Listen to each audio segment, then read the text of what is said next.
मेरे सतगुरु मेरा जीवन बचाते हैं। भगवान देवात्मा हमारे जीवन की, हमारे आत्मिक जीवन की रक्षा करते हैं, विकास करते हैं। जिस जीवन की ओर ये संकेत किया गया है वो आत्मिक जीवन है। मेरे सतगुरु मेरे भगवान मेरा जीवन बचाते हैं, बचाकर मौत से मुझको जीवन संचार करते हैं। जीवन ज्योति मुझे देकर अंधेरा सब मिटाते हैं। अहित और हित में जो अंतर मुझे वह सब दिखाते हैं। तो आज तीसरा पद देखते हैं। तीसरे पद में है, कहाँ मेरी भलाई है, कहाँ मेरी तबाही है, दिखाकर भेद यह सारा मुझे बोधी बनाते हैं। तो प्यारे साथियों, तीसरे पद में क्या लिखा है कि भगवान देवात्मा हमारे जीवन की रक्षा करते हैं, बचाते हैं, हमें इसका ज्ञान देते हैं, हमारा सब अंधकार दूर करते हैं और हमारी भलाई कहाँ है और हमारी तबाही कहाँ है। ये अति जटिल, अति रहस्यमय भेद है जो भगवान को ही दिखता है, भगवान को ही पता है। उनकी कृपा से किसी श्रद्धावान को समझ आ सकती है बात, अधिकारी आत्मा को। कहाँ मेरी भलाई है, कहाँ मेरी तबाही है, दिखाकर भेद यह सारा मुझे बोधी बनाते हैं। प्यारे साथियों, हमारे मनुष्य जीवन मुख्य क्या है जिसको लेकर हमारा जीवन है। जैसे हम अपने शरीर में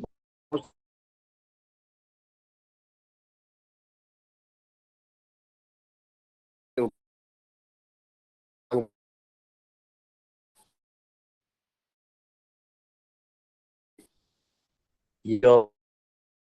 है वर्जित जीवन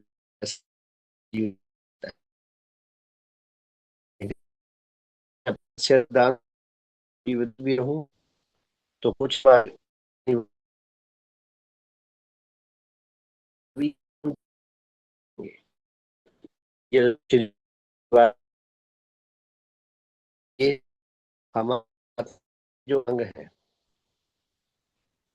आत्मा के अंगों में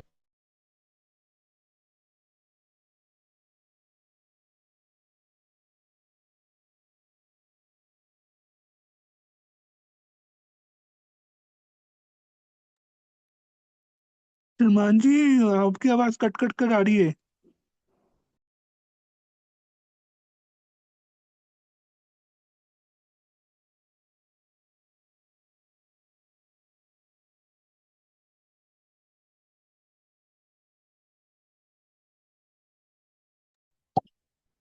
शुभ हो। तो प्यारे साथियों, हमारी आत्मा में भी एक आत्मा होती है। जब तक वो जीवित रहती है तब तक हमारी आत्मा जीवित रहती है, अर्थात तब तक मनुष्य जीवित रहता है जब तक वो आत्मिक जीवन के दृष्टि से जीवित है। जब स्थूल शरीर की मृत्यु हो जाती है तो आत्मा ने जैसा जीवन जिया है उस जीवन के अनुसार जैसी उसने अपनी आत्मिक शक्ति अर्जित की है, कमाई है, सरल शब्दों में जैसा उसने आत्मिक धन, धर्म धन कमाया है, उसके अनुसार वो, उसके सहायता से वो आगे अपना काम चलाता रहता है।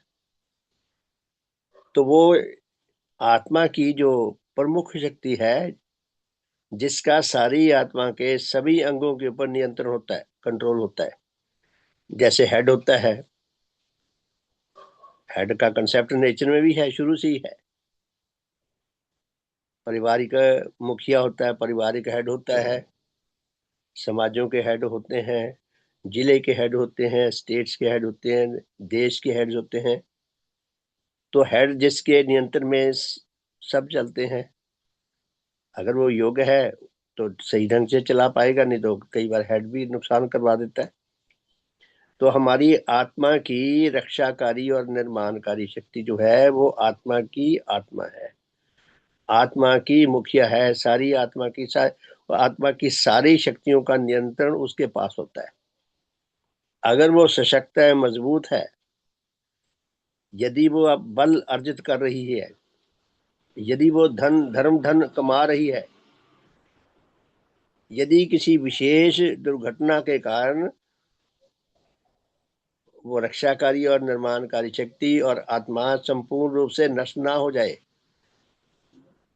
जब तक वो रक्षाकारी और निर्माणकारी शक्ति जीवित रहती है तब तक वो आत्मा को जीवित रखती है। तो जब तक आत्मा जीवित रहती है मनुष्य जीवित होता है, चाहे यहाँ हो या परलोक में हो, तब तक मनुष्य मरा हुआ नहीं माना जाता।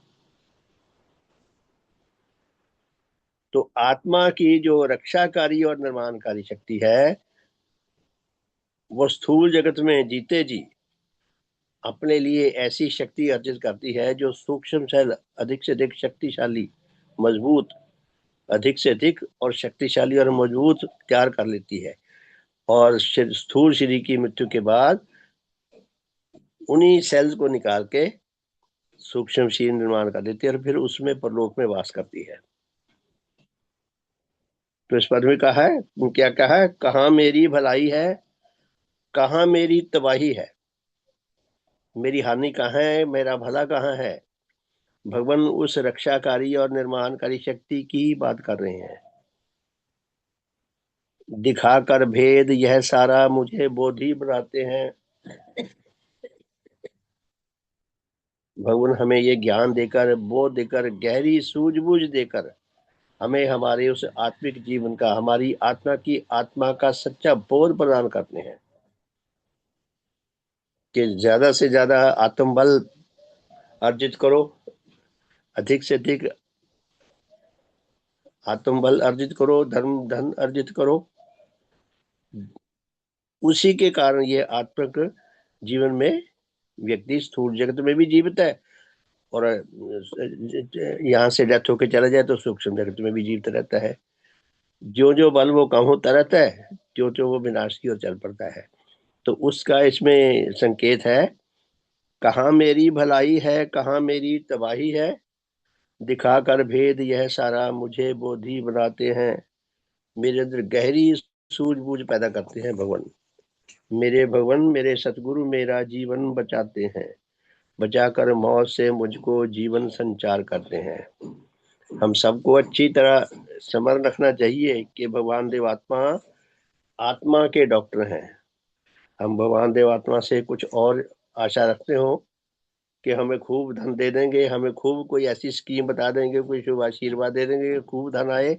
ऐसा नहीं है। जो भगवान का विशेष काम है वो आत्मिक जीवन का ज्ञान देना, बोध देना, आत्मिक जीवन को शुद्ध पवित्र करके उच्च धर्म मार्ग पर चलने के योग्य बनाना, ये उनका कार्य है जो वो करते हैं। तो दूसरा वचन है, धरूं मैं ध्यान हे सतगुरु तुम्हारा, करूं यशगान हे देव गुरु तुम्हारा। यह भी भगवान देवात्मा की महिमा की ओर संकेत है कि भगवान कितने महान हैं।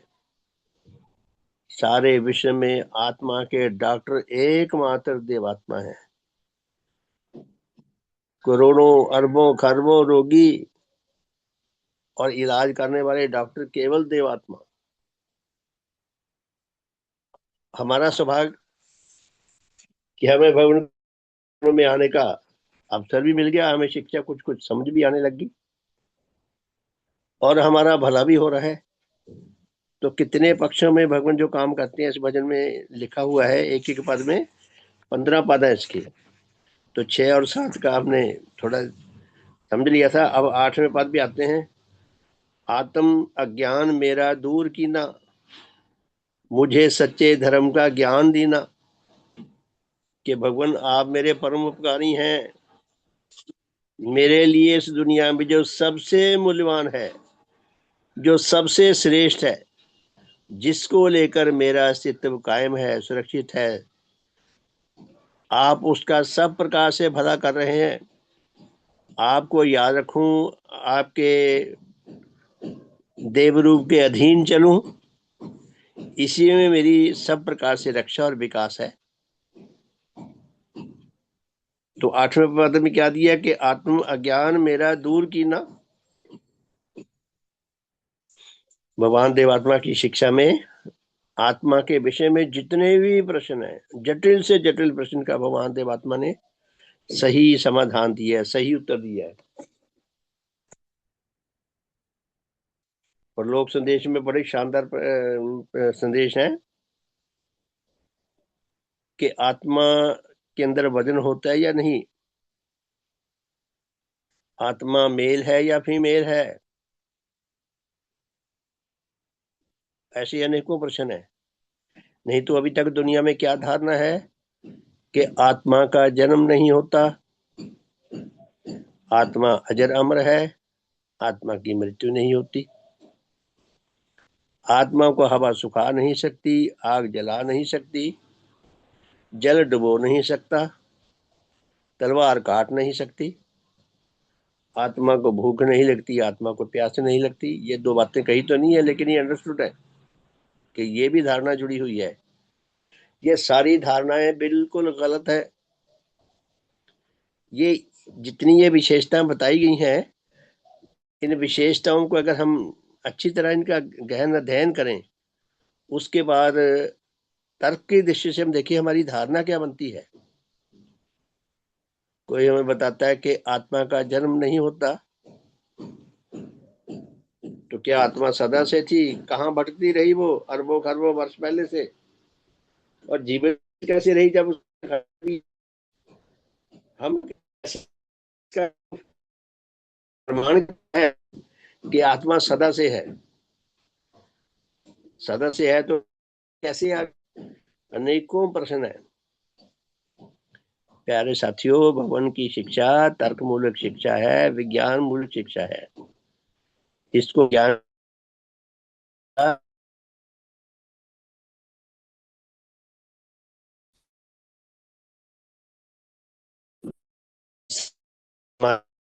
शरीर नीचे कोख से विकसित है। हमारा शरीर क्या मट्टी देखा जाए तो हम मट्टी अपने रखना मट्टी मट्टी सकते हैं।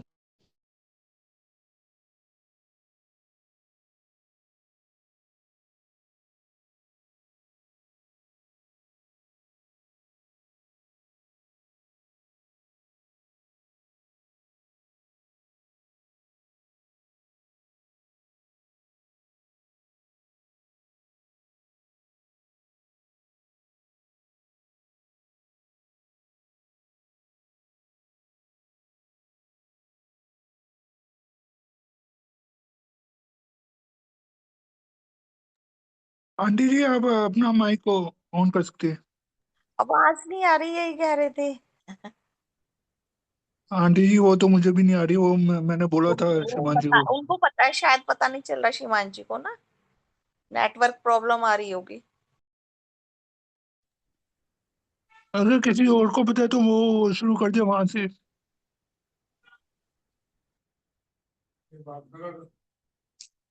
सुदेश जी, आप शुरू कर दो। किसके पास किताब है? मेरे पास है तो बंद पड़ी है। देखती हो श्रीमान जी, ठीक है।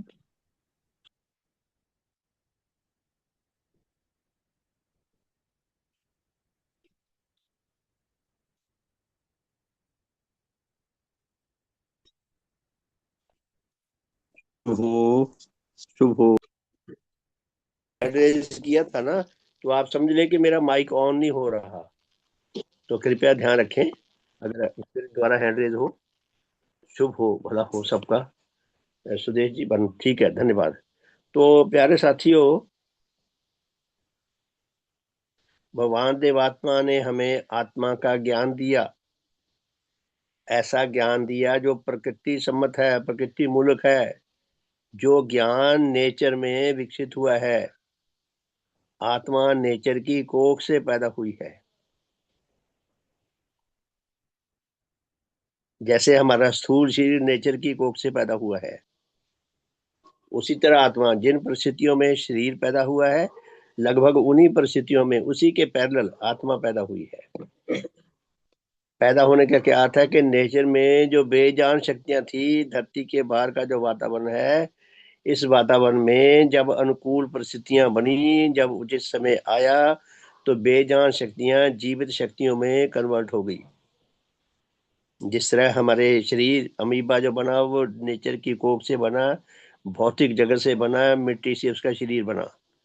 मिट्टी के अंदर जो तत्व है, उन तत्वों की जो मैकेनिज्म है, उससे वो शरीर डेवलप हुआ मिट्टी से। उसी तरह हमारी आत्मा, जिस तरह शरीर को जीवित रहने के लिए रक्षा के सामान चाहिए, गर्मी से बचने के लिए, सर्दी से बचने के लिए, कोई जीव खा ना जाए, मार ना डाले, उससे बचने के लिए, भूख से, प्यास से, रोगों से बचने के लिए, ठीक उसी के समरूप, उसी के पैरेलल आत्मा को भी भोजन चाहिए। ये किसी ने बात किसी को समझ नहीं, ना किसी ने बताई। आत्मा का भोजन क्या है, भगवान ने बताया है। आत्मा का धर्म का सत्य ज्ञान और बोध और उच्च विचार, उच्च भाव, ये आत्मा का आहार है। आत्मा हमारी तरह स्थूल आहार नहीं खाती। जैसे हम खाना खाते हैं, फल खाते हैं, मेवे सब्जियां खाते हैं, आत्मा का वो आहार नहीं है। आत्मा शक्तिमय सत्यमय, तो उसका आहार भी शक्तिमय है। आत्मज्ञान, धर्म का ज्ञान और धर्म का बोध, आत्मा का बोध और आत्मा की रक्षा और विकास के लिए जो भाव चाहिए, जो विशुद्ध परोपकार में लगा सके, ये आत्मा का खाना है। तो क्या क्या कहा है इसमें कि भगवान ने हमें आत्मा का ज्ञान दिया और हमारा आत्म अंधकार दूर कर दिया, अज्ञानता दूर कर दी। आत्म अज्ञान मेरा दूर किया, आत्मा का अंधकार दूर किया और हमें आत्मा का सच्चा ज्ञान, धर्म का सच्चा ज्ञान और बोध दिया। तो भगवान हमारे परम उपकारी हैं। तो बोध में भगवान ने हमें ये भी बताया कि यदि तुम आत्मिक रूप से जीवित रहना चाहते हो, तो तुम्हें विशुद्ध रूप से परोपकार में जीवन जीना होगा। सबके भले के लिए विशुद्ध रूप से जीवन यापन करने की आवश्यकता है। और विशुद्ध रूप से हम तभी जी सकेंगे यदि हमारे पास देह प्रेरणाएं होंगी। देह प्रेरणाएं भगवान से ही मिल सकती हैं। इसलिए भगवान देवात्मा के देव रूप का अनुरागी बनना हम सब के लिए नितांत आवश्यक है। ये हमारे लिए नेचर का आदेश है। नेचर हुक्म देती है कि यदि तुम विशुद्ध रूप से परोपकारी बनना चाहते हो तो देवात्मा के अनुरागी बनो। ये हमारे लिए मिनिमम कंडीशन है आत्मिक जीवन की रक्षा और विकास के लिए। तो प्यारे साथियों, भगवान देवात्मा की जीवन गाथा दूसरा खंड, इसका 15वां अध्याय पढ़ रहे हैं।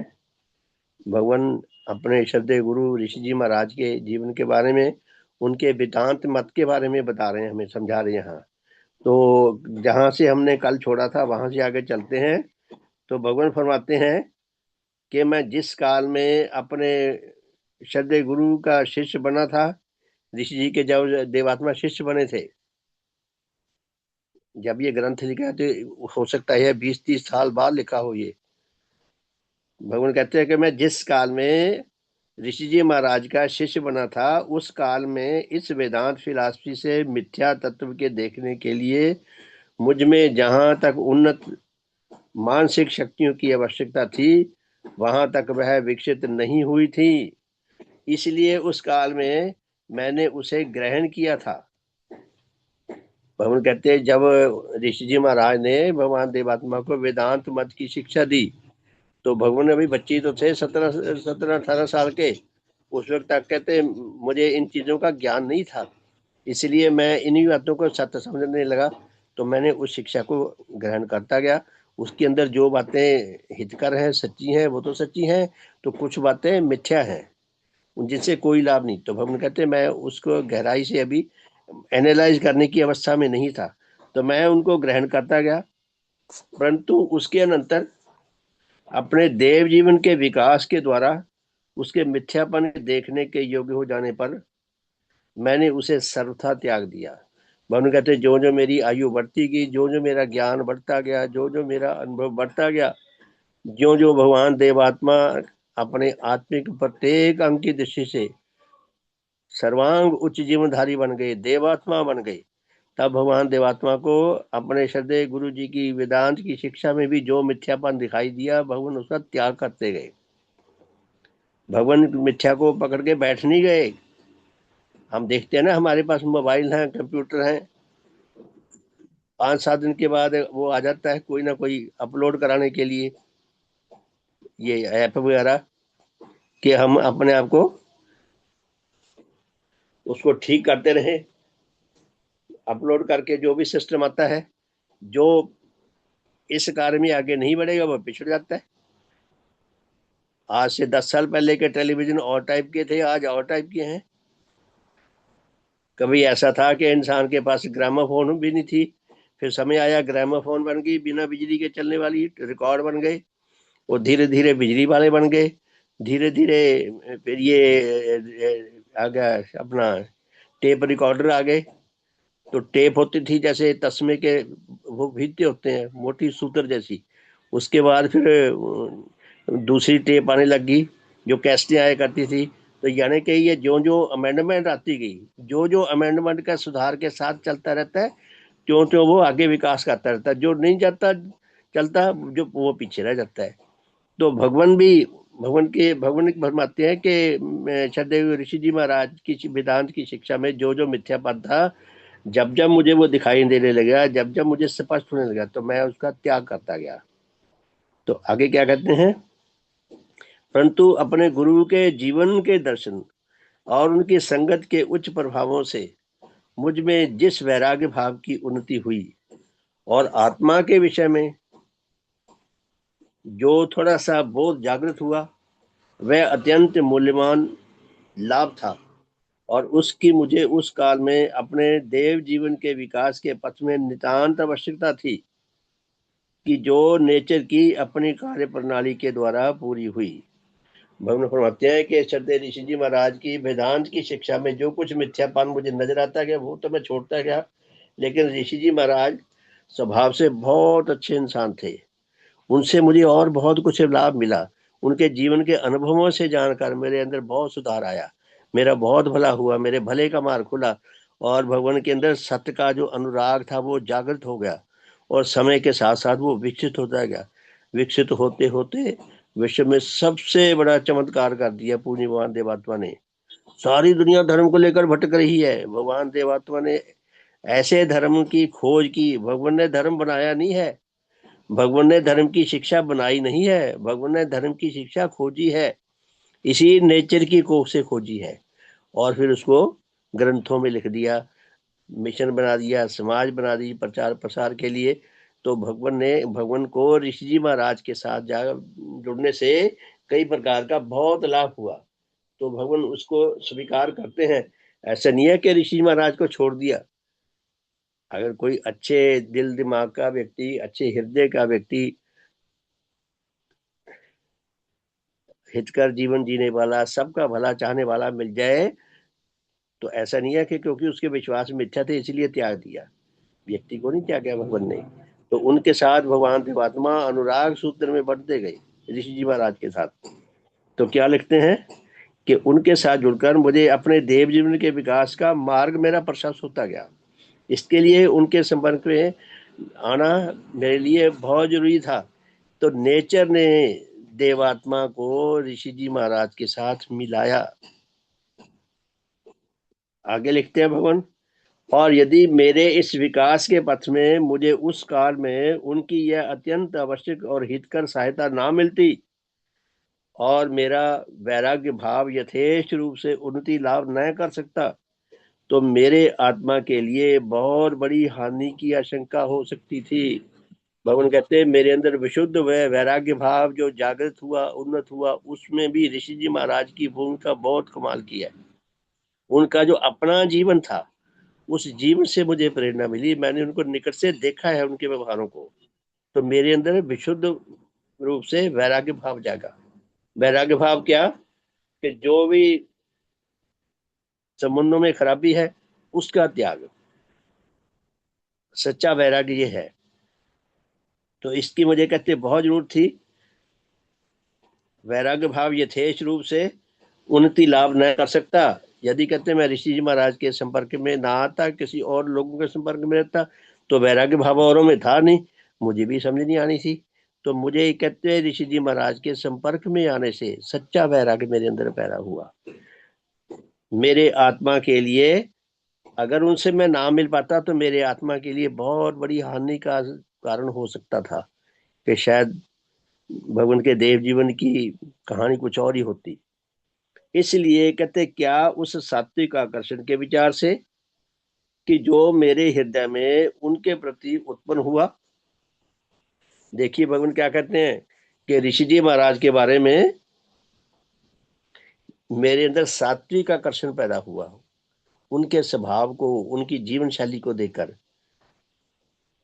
क्या उस सात्विक आकर्षण के विचार से कि जो मेरे हृदय में उनके प्रति उत्पन्न हुआ था, और क्या उनके इस अति मूल्यवान उपकार के लिए कृतज्ञ भाव अनुभव करने के विचार से मैं उनके साथ जिस आत्मिक उच्च सूत्र से जुड़ा, वह उच्च पवित्र सुंदर और हितकर संबंध जैसे अब तक मेरे आत्मा को उनके साथ बांधे हुए है, जोड़े हुए है, और इस संबंध के कारण मैं प्रतिदिन अपने निज के साधन में उन्हें स्मरण करके उनके लिए मंगल कामना करता हूँ, वैसे ही आगे के लिए भी मैं उनके द्वारा उनके साथ बंधे रहने यानी कि जुड़े रहने की आशा करता हूँ।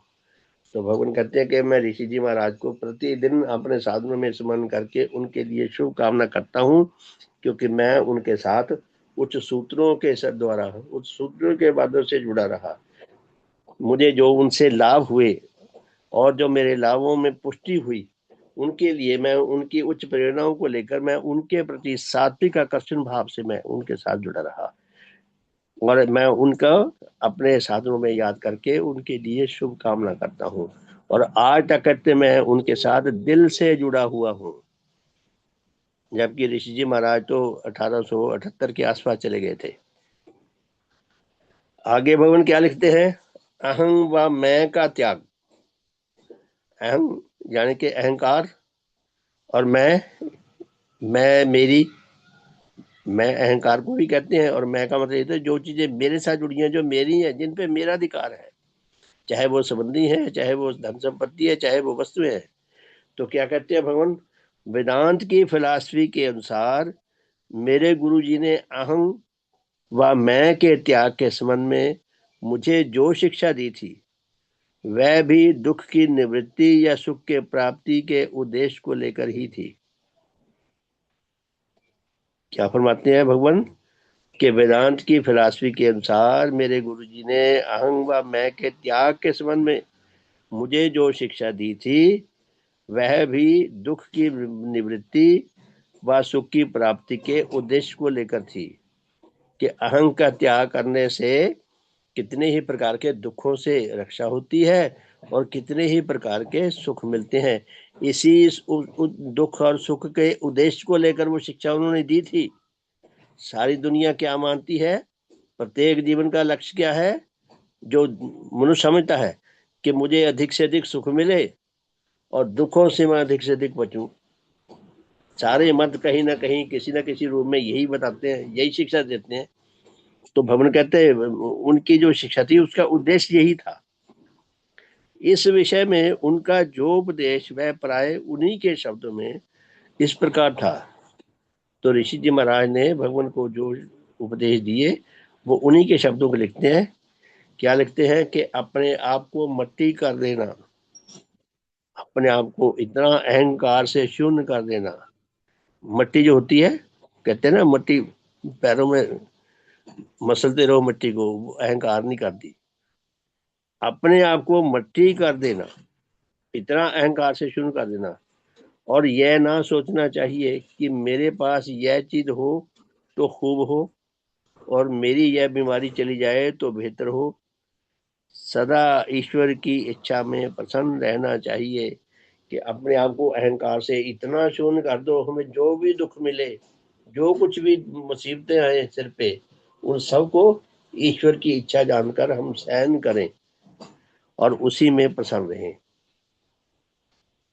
अपनी मैं को मारकर उसी की यानी कि ईश्वर की इच्छा के साथ एक हो जाना मुख्य साधन है। तो ऋषि जी महाराज ने जो बताया उनके शब्दों में कि अपनी मैं को मारकर अपने अहंकार से शून्य होकर और ईश्वर की इच्छा के साथ एकाकार हो जाना मुख्य साधन है। यदि कोई तुम्हें बुरा कहे या गाली दे तो तुम सुन लो, और जब उसका ऐसा करना तुम्हें कष्टदायक मालूम हो, कोई गाली देता तो शांति से सुन लो, रिएक्ट ना करो। ये शिक्षा थी जो ऋषि महाराज ने दी, वेदांत की शिक्षा ये। और जब तुम्हें दुख दे तो उसे ये कहो भी ईश्वर तुम्हारा भला करे। अर्थात तुम्हें जो कुछ और जहां कहीं किसी मनुष्य व किसी और के द्वारा कोई कष्ट मिले व हानि पहुंचे, उससे अपने बचाव के लिए तुम साधारणतः कोई चेष्टा व यत्न ना करो। उनको सहन करने का स्वभाव बनाओ, सहन करने की योग्यता बढ़ाओ अपनी। और इस प्रकार के प्रत्येक कष्ट और ऐसी प्रत्येक हानि को ईश्वर नामक किसी पुरुष की इच्छा समझकर उसे न केवल चुपचाप किंतु प्रसन्नता के साथ सहन करने का अभ्यास करो। तो ऋषि जी महाराज ने ये शिक्षा दी थी क्योंकि वे वेदांती थे। जो उन्होंने सुना था, जैसे उनके विश्वास बन गए थे, वही शिक्षा वो दे सकते थे। वो उन्होंने शिक्षा दी कि ईश्वर की प्रसन्नता में मस्त रहो बस। यदि तुम्हारी मैं ऐसा करने व मानने में रोक बनती हो, देखिए आगे क्या है, क्या कहता है वेदांत कि यदि तुम्हारी मैं ऐसा मानने से रोक बनती हो तो उसके मारने का अभ्यास करो, अपने अहं को जीरो करने का अभ्यास करो। यहाँ तक कि अपनी इस मैं व अपने इस अहं भाव को मारते मारते अपने आप को मिट्टी कर दो, अर्थात उसे जड़ के अबोधी रूप में पहुंचा दो। ऋषि जी महाराज भगवान कहते हैं कि ऋषि जी महाराज ने ये जो उपदेश दिया, इसका अर्थ ये भी है कि हम जहां से चले वहीं वापस पहुंच जाएं, जड़ पदार्थ बन जाओ। भौतिक जगत से हम आए हैं कि अपने आप को इतना जीरो कर दे जैसे भौतिक जगत रिएक्ट नहीं करता।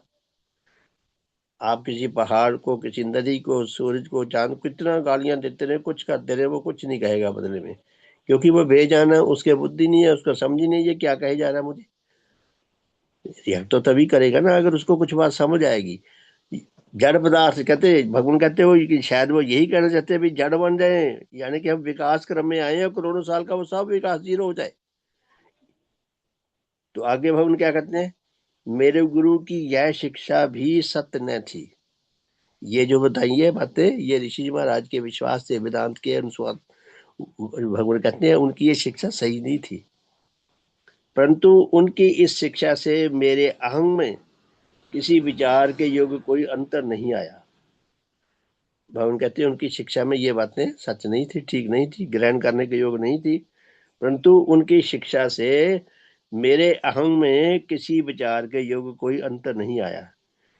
कि जैसा हमारा अहं है, मैं और मेरी का जैसा हमारा ज्ञान है, हमारा बोध है, तो कहते हैं ऋषि जी के उपदेश से मेरे अंदर कोई अंतर नहीं आया, क्योंकि ये ग्रहण ही नहीं थी शिक्षा। और ना मुझे कभी यह मालूम हुआ कि उस ईश्वर नामक पुरुष की ऐसी इच्छाएं कौन कौन सी हैं और कितनी हैं कि जिनका किसी मनुष्य के लिए विश्व के विविध अस्तित्वों के संबंध में पूरा करना आवश्यक है। हम कहते हैं मुझे ये भी कभी समझ नहीं आया, कहीं से पता नहीं चला कि ईश्वर की ऐसी कौन कौन सी इच्छाएं हैं जो मुझे अपने अहं को जीरो करके उसकी इच्छाओं पे चलना है। मुझे कभी कुछ समझ नहीं आया ईश्वर के बारे में,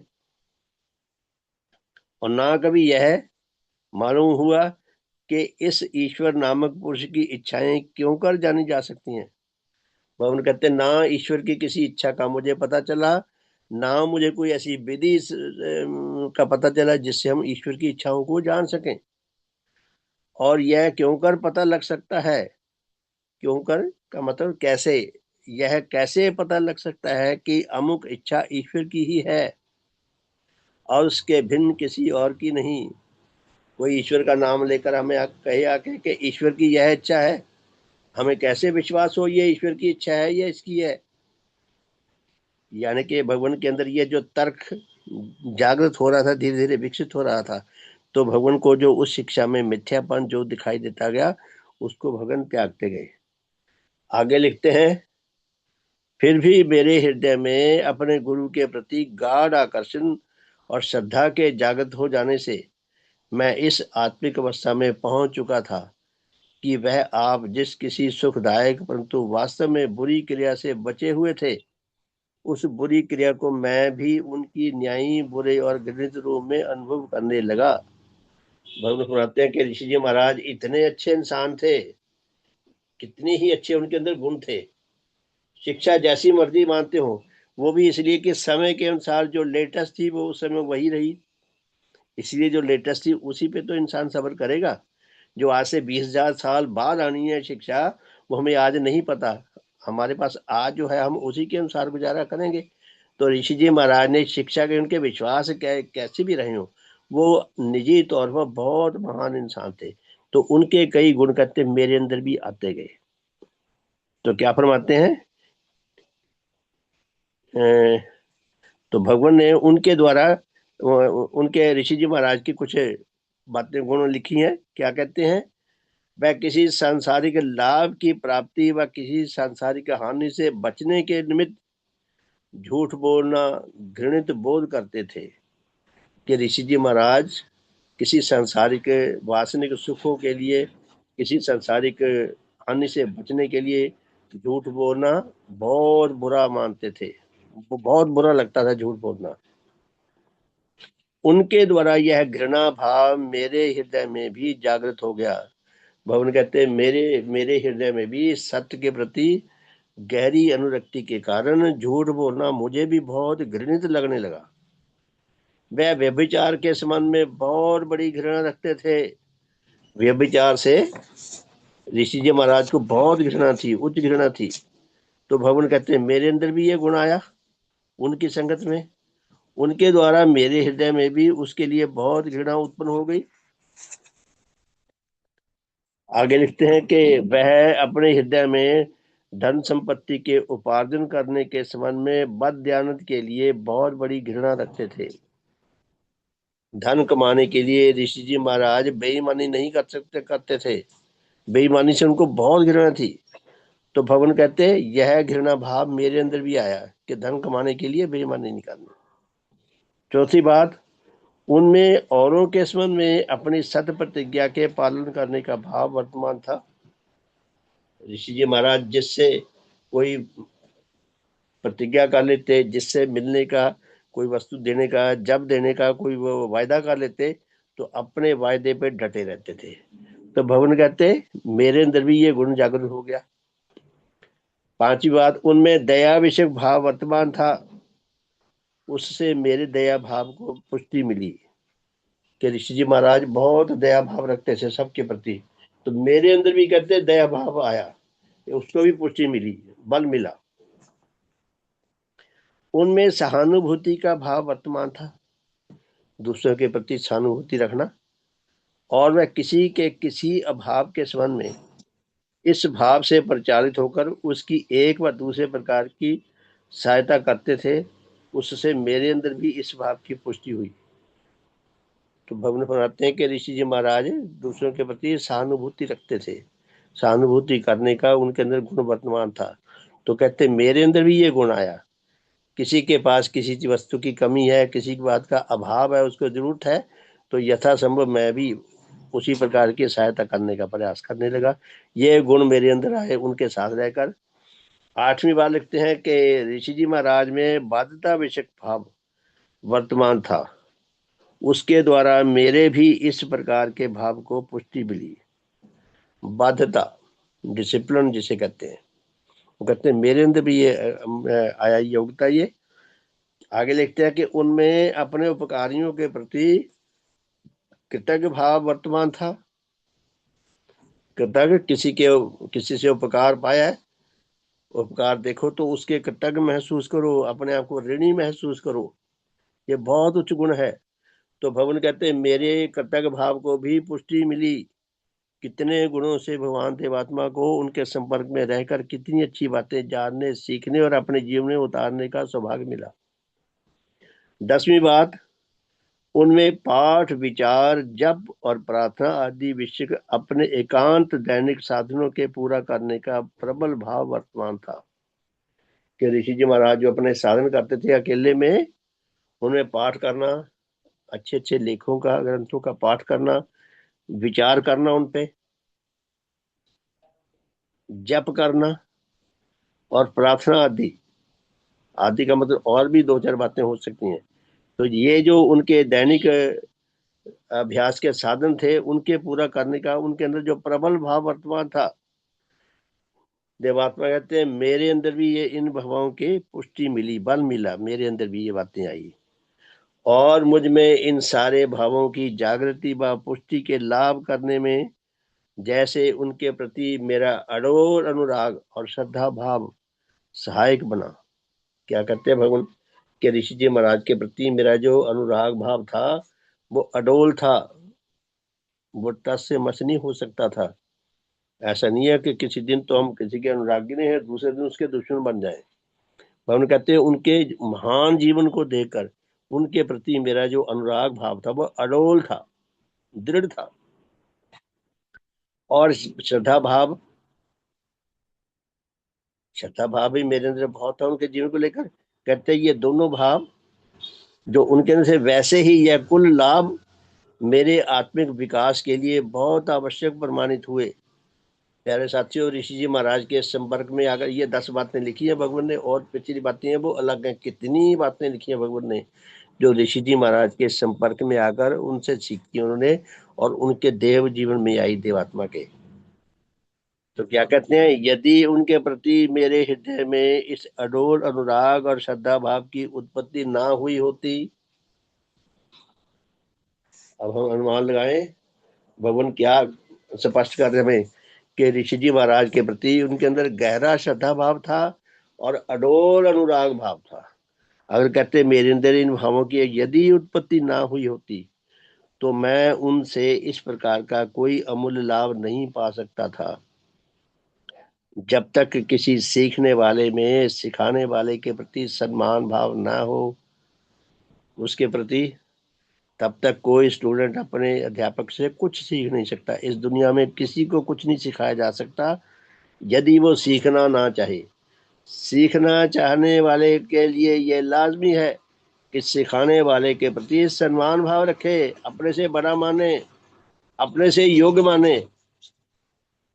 जो ये मानता है टीचर को क्या आता है, इससे ज्यादा तो मुझे आता है, अहंकार से भरा रहता है, वो सीख नहीं सकता। तो पुण्यवान कितना अमर संदेश दे रहे, क्या बता रहे हमें, हमें भी ये चाहिए जानना।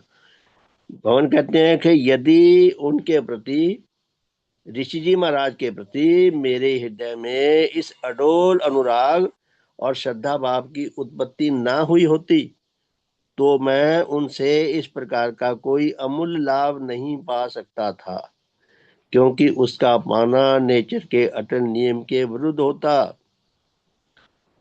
जिससे कुछ सीखना हो उसके प्रति जीवंत रूप में सम्मान भाव होना चाहिए, श्रद्धा भाव होनी चाहिए।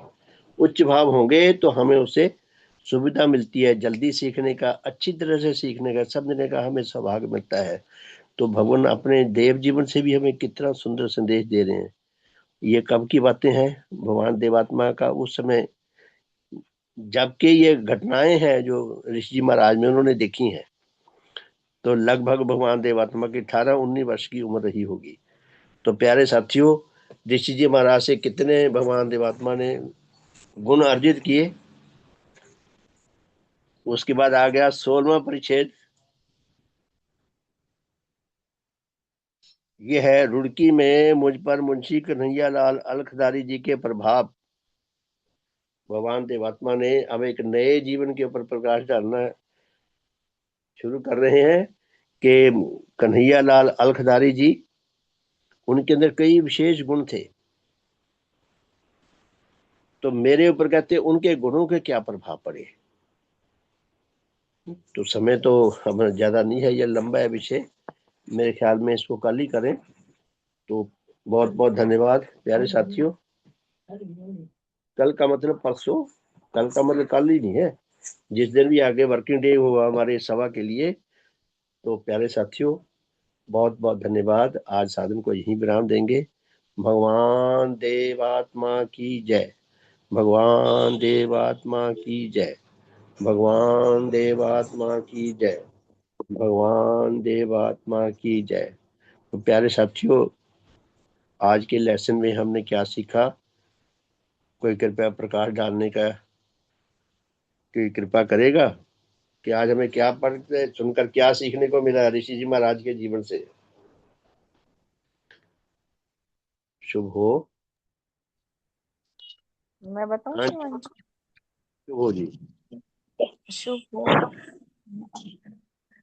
शिवांश जी, मुझे तो जैसे ये समझ आया कि जैसे ऋषि जो क्या थे, उनके गुरुजी जो थे, जी जी ऋषि जी महाराज, तो उनके उनके अंदर जैसे जो भी गुण थे ना, वो चाहे सही थे या गलत थे, मतलब थे तो अच्छे ही। जैसे वो मिथ्या को मान रहे थे तो उन्हें खुद भी नहीं पता था, तो वो सारे के सारे भगवान ने अपने अंदर ग्रहण करे। और फिर उनका वो ही करा, सर्च करी कि भाई देखो ये चीज गलत है, तो उसको छोड़ दिया मैं। और इसमें जैसे ये एक चीज मेरे को क्वेश्चन था, आप पूछ रहे कि जैसे आत्मा की आत्मा क्या है, आत्मा की आत्मा में क्या चीज है? आत्मा तो एक जी। जी जैसे हमारी आत्मा है ना, आत्मा हाँ बहुत जी। सारी शक्तियों का गठन प्राप्त एक रूप है। हाँ बहुत जी। सारी जीवित शक्तियों से मिलकर आत्मा बनी है। तो उनकी एक मुखिया है। हाँ जी। जैसे शरीर की होती है रोग प्रतिरोधक शक्ति, हाँ जी। अच्छा शरीर में अच्छा, ठीक है। वो क्या करती हाँ है, हाँ। हमारे शरीर में क्या करती है। हाँ, हमें रोग से बचे। ऐसा होता है हमारे मच्छर लड़ गया तो वो हाँ सूजन हो जी। जाती है, काम भी लड़ा, वो घर दो एक घंटे बाद ठीक हो जाता है। वो कहाँ चलेगी तकलीफ, पहले सूज गया था वो फिर तकलीफ चली गई। क्या होगा, कैसे कौन दवाई लगा गया, दवाई भी नहीं लगाई, कुछ नहीं करा। जो हमारे शरीर में रोग प्रतिरोधक शक्ति है वो मच्छर की जहर से लड़ी, उसने जहर को पराजित कर दिया, रोग ठीक हो गया। घंटे दो घंटे में सूजन उतर जाती है। तो उसी तरह आत्मा की जो ये समझ लिए कि सरल शब्दों में ये रोग प्रतिरोधक शक्ति है। आत्मा के जितने भी अंग हैं, नेचर ने प्रत्येक अंग को एक विशेष टास्क, एक विशेष कार्य असाइन किया है। हमारी आत्मा की जितनी शक्तियां हैं, प्रत्येक शक्ति को नेचर की ओर से एक विशेष काम करने के लिए डेवलप किया गया है। और वो ठीक तरह से काम तभी कर पाएगी यदि उसका जो हेड है, रक्षाकारी और निर्माणकारी शक्ति, उसको पूरी ऊर्जा देगी, एनर्जी देती रहेगी, खाना देती रहेगी, उसका रक्षा करेगी। तो वो जो है रक्षाकारी निर्माणकारी शक्ति, उसके लिए जो बल अर्जित करती है, उस बल का जब संचार होता है आत्मा के प्रत्येक अंग में, फिर वो सही काम करता है।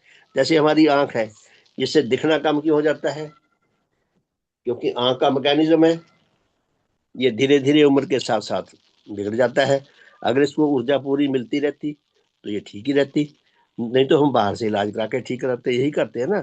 जब हमें कुछ तकलीफ हो जाए तो हम दवा कब लेते हैं, जब हमारी अंदर की जो शक्ति है वो उसको, उस रोग को ठीक करने में दुर्बल हो जाती है, कमजोर हो जाती है। हम बाहर से एक टेम्परेरी हेल्प देते हैं दवा का लेकर, ताकि वो रोग दूर हो जाए।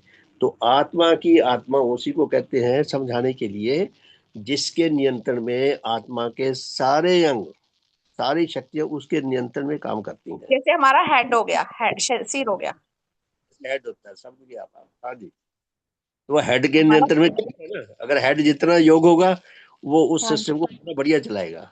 जी चलाएगा। तो ठीक है, बढ़िया शिवान जी। इसमें जैसे ये है कि आत्मा के मतलब ये हेड है तो वो चला रही है, तो और जैसे हमारे अंग तो बने बनाए हैं, हम पैदा हुए थे, आंख नाक कान, तो पर आत्मा के अंग तो कहते हैं ना अधूरे ही है हमारे, है ही नहीं मनुष्य आत्माओं में। नहीं, अधूरे तो है, लेकिन अधूरों का भी तो हेड होता है ना। ऐसा लेकिन अगर जो हेड आप ना हो तो अधूरापन भी नहीं चलता, वो भी खत्म हो जाता है। अधूरा जी बच्चे का अधूरा है, अधूरे के भी तो हेड होते हैं ना। हर घर का एक हेड होता है, चाहे कैसा भी, कितने ही बेकार हो, कितने ही रद्दी हो, कमाता हो दबाता हो, उसको अकल हो चाहे ना हो, वो किसी तरह वो थोड़ा बहुत बचा के रखता है ना। वो जितनी योग्यता टफ है ला बहुत भाई। ये तो बहुत टफ विषय है। चलो धीरे धीरे आ जाएगा। विषय नया है ना, इसमें टफ लगता है। हाँ टफ मैंने पहली बार ही, हाँ लेकिन बहुत अच्छा है। काफी कुछ समझ आ रहा है हमें, हमारी योग्यता बढ़ रही है। हाँ हमारी ये सब धन्यवाद। आत्मा की आत्मा में समझाने के लिए शब्द बोलता हाँ हूँ। ये तो आत्मा आ गया मेरे को, आ गया आ गया ये तो, हाँ।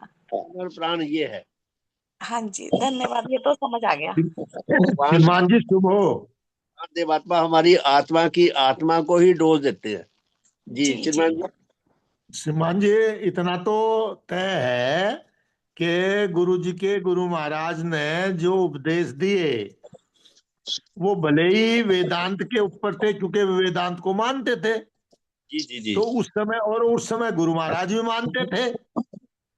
तो वे जी गुरु महाराज ने जो बाद में लिखी है अपनी आत्मकथा, बाद में ही तो उन्हें महसूस दिया कि वे जो है अपनाने लायक नहीं थे।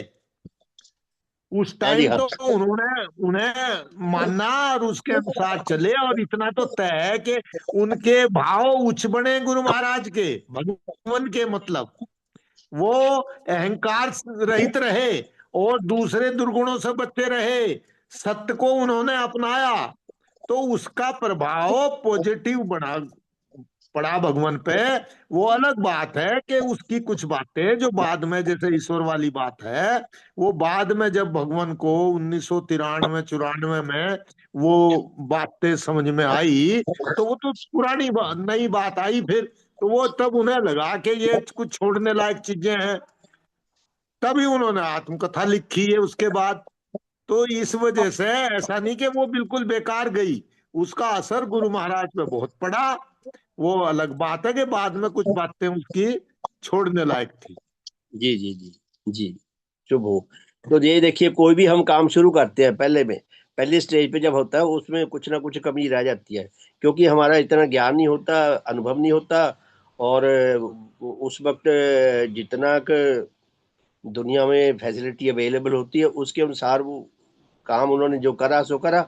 लेकिन आगे के लिए वो अगर अपडेट करते रहेंगे, आप किसी भी विषय में ले लें, शुरू में कोई काम हम करते हैं उसमें कमियां रहती हैं, सदा रहती हैं, सबसे रहती हैं।